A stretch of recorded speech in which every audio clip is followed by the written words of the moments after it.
What's next? Let's get personal. Okay. I really want to talk about the extent to which people are comfortable talking about things that are personal. Yeah. Right? Like when people immediately, it's interesting, like, what was your reaction? I was like, I don't know if I want to talk about that. Right? Like, because at work, it's a professional setting, right? We're here to do something for an organization. We're here because there's a transaction involved, right? We're getting paid to do the work that we want to do. Mm-hmm. But we also want to come to work as a whole person, and we want to feel like we can be our authentic selves and we can talk about our lives. Many people might not feel that way. That's right. Yeah, I think that it's quite variant, and I'm curious, like what you think is the right amount, or what works for you, and how do you make that decision? Okay, so when I think about this, I think actually authority comes into play in an annoying way. Yeah. So I've seen it where authorities can become too personal because they are your financial authority. They own your paycheck, right? Yeah. And it can start to trip into where they either themselves or the employee starts to give them too much authority over their personal life, right. Yeah. So as a leader, I am really very careful on this one, and I think I have too much lean towards the professional side because I don't want to overstep. Yeah. And then I've gotten feedback recently of no, I really wanted you to ask me how I was doing. Yeah. And I was like, oh, so when I asked how are you doing? Okay, great, let's talk about work. That didn't That wasn't enough? It didn't seem like I really cared how you did, because I really care. I just thought it might be too much if I showed up at your house with soup because you had a cold. Right.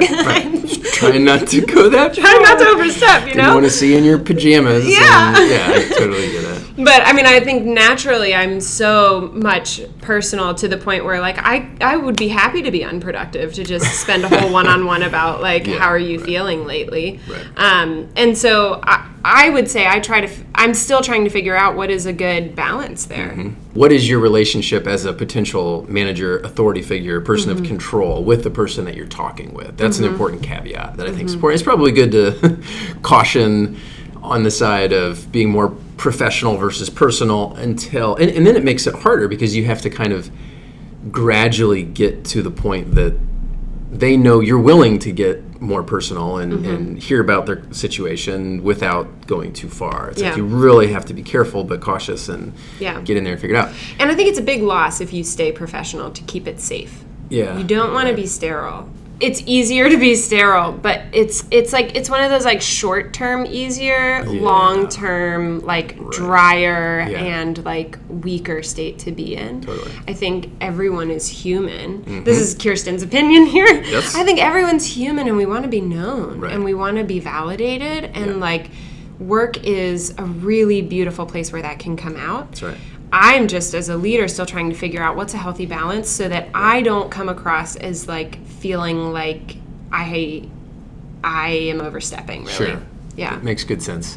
And so here's another interesting part of the conversation is that I feel like it's changed in the last 2-3 years. Because COVID? Because of COVID, and because everyone has a story, and because everyone is able to kind of get a window into people's home life. Literally. Or they're being given more opportunities to talk about their home life because they feel like they need to explain what's going on and why they're available or not available, and the whole childcare and dual income earner household and who's working from home and where. I mean, all those types of conversations really didn't need to, there wasn't a lot of impetus to have some of those conversations unless you were just bringing it up.